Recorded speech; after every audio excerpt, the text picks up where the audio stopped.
4 PM news network में दोस्तों आपका स्वागत है। मैं हूं आपके साथ राशिद ज़हीर। वक्फ बिल पर इतना शोर मचा हुआ है कि आपकी समझ में ये नहीं आ रहा होगा, इतनी सारी ढेर सारी खबरें सुनने के बाद, कि वक्फ बिल पर जो पास हुआ है वो क्या है, मुस्लिमों पर किस प्रकार से कुठाराघात लगाया गया है, नहीं लगा है, सरकार की इंटेंशन अच्छी है।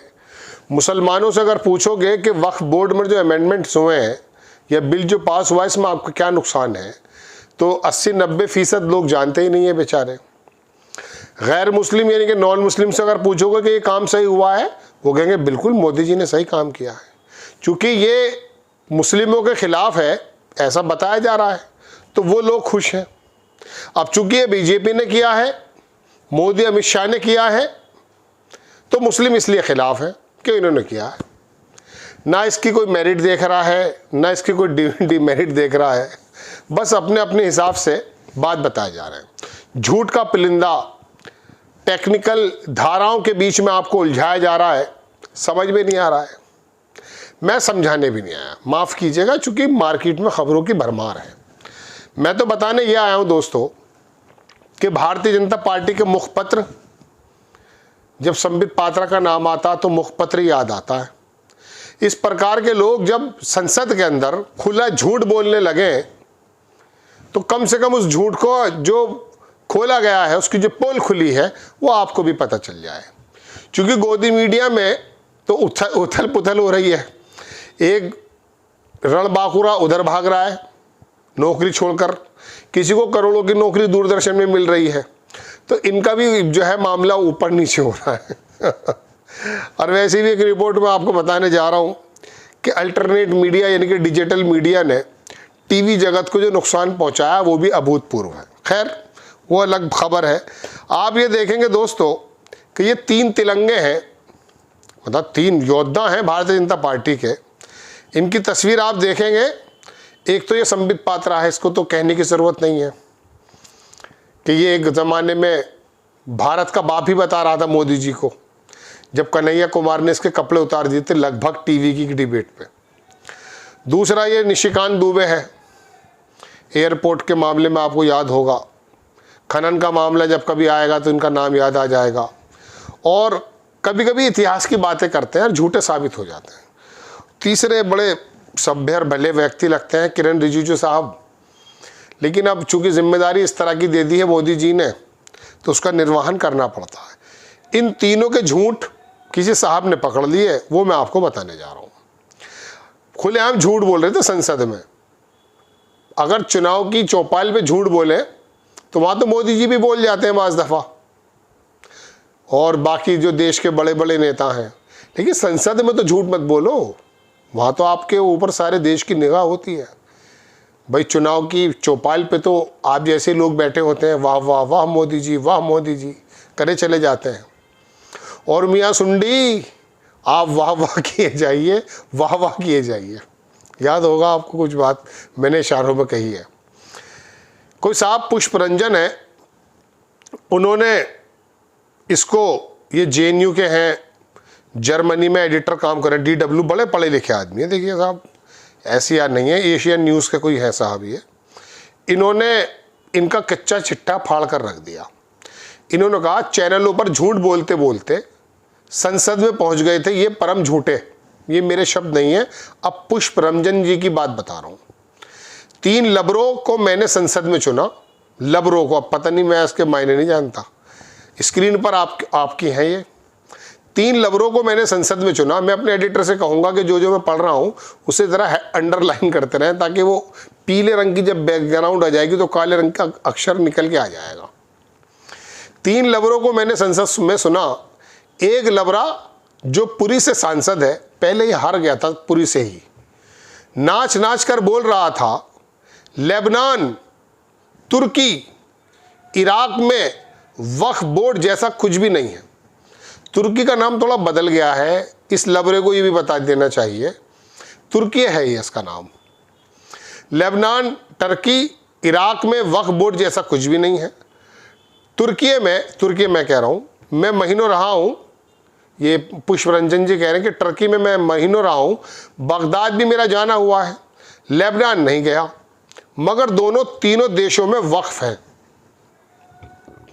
नीचे लिखते हैं ये कि फ्रांसीसी शासनाधीश की स्थापना के बाद ये फ्रेंच कॉलोनी थी पूरे लेबनान में, इधर उधर अल्जीरिया, लीबिया, सब जगह, और टर्की के अंदर भी कुछ हिस्से में। जब किसी ज़माने में अंग्रेज़ी कॉलोनी ख़त्म हुई थी, ये 2-3 ही कॉलोनी हुआ करती थी। अमेरिका में भी इनका अंग्रेज़ों का राज था। लेबनान वक्फ कानून को पुनर्गठित किया गया था। सोर्स ये कहाँ से बताया इन्होंने कहा the legal regime of Waqf in Lebanon. इन्होंने तो एविडेंस भी दिया है। An overview Mervyn SKR LLM, इनकी कोई डिग्री है कोई साहब, उन्होंने बताया कि ये इसके अंदर लिखा हुआ है कि कब ये पुनर्गठित हुआ था लेबनान में। तुर्की में वक्फ, जिसे वाकिफ भी लिखा जाता है, वाकिफ वक्फ करने वालों को, धर्मार्थ उद्देश्यों के लिए डेडिकेटेड है। तुर्की में देखिए, ये इन्होंने तुर्की अपना खुद बोल दिया, पुष्परंजन है ना इनका नाम, काबिल आदमी है। तुर्की में वाकिफ जैसी संस्था आज भी कार्य कर रही है। ऑटोमन साम्राज्य से वाकिफ का एक लंबा इतिहास रहा है। एक दूसरा ज्ञानी है निशिकांत दुबे, बोलता है भारत में वक्फ की स्थापना मोहम्मद गौरी 1173 और 1206 के बीच में की थी। ये शख्स खुद को PhD की डिग्रीधारी बताता है।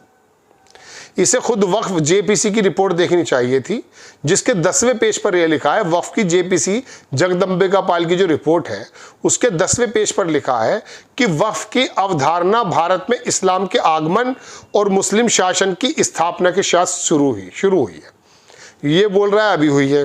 मोहम्मद गौरी बहुत याद रहता है इसे। वक्फ की अवधारणा भारत में इस्लाम के आगमन और मुस्लिम शासन की स्थापना के साथ शुरू हुई। भारत में वक्फ के इतिहास के मोटे तौर पर 3 प्रमुख युगों में विभाजित किया जाता है: इस्लामी काल, ब्रिटिश काल, औपनिवेशिक काल और स्वतंत्रता के बाद का युग। इस्लामी काल 2री शताब्दी यानी कि 8वीं शताब्दी। सबसे दुर्भाग्यपूर्ण गुमराह करने वाला बयान माइनॉरिटी के जो मंत्री हैं, देखिए माइनॉरिटी का मंत्री इन्हें बनाया है, किरण रिजिजू का था, जिन्होंने कहा मदर टेरेसा को इंदिरा गांधी ने नॉर्थ ईस्ट में प्रतिबंधित किया था। वाह! सच यह है कि मदर टेरेसा ने 1975 में इंदिरा गांधी द्वारा लगाए गए आपातकाल का समर्थन किया था। लोग खुश हैं, अधिक नौकरियां हैं, कोई हड़ताल नहीं है। ये कटाक्ष है। उन दिनों ऐसा बयान दिया था मदर टेरेसा ने। नोबेल शांति पुरस्कार से सम्मानित होने के बाद मदर टेरेसा को 1980 में भारत सरकार द्वारा भारत रत्न दिया गया।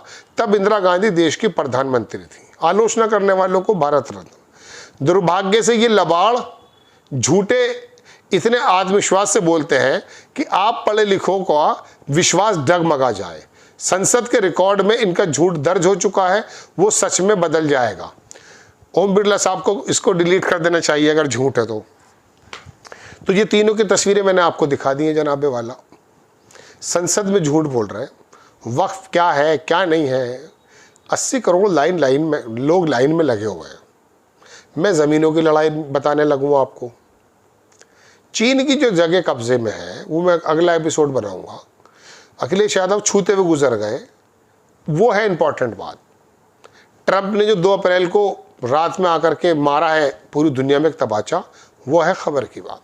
लेकिन ये जो भी इन्होंने नाम दिया लबाड़ू जो भी है, लबाड़, मैं देखिए मैं नहीं बोल रहा हूँ ये शब्द, मुझे पता ही नहीं है क्या, वाकई में मुझे नहीं पता। अब ये चूँकि बड़े पत्रकार हैं, इन्होंने लिखा है तो मैं तो इनकी बात पढ़ रहा हूँ। तो जनाबे वाला ये तीनों का झूठ पकड़ लिया पढ़े लिखे आदमी ने। संसद में बोल रहे थे ये सिरमौर हैं भारतीय जनता पार्टी के, चुने तो आप नहीं हैं। आपको खबर अगर अच्छी लगती है बराए करम चैनल को सब्सक्राइब करें, शेयर करें। नेक्स्ट टाइम मैं किसी खबर के साथ हाजिर होता हूँ। जय हिंद।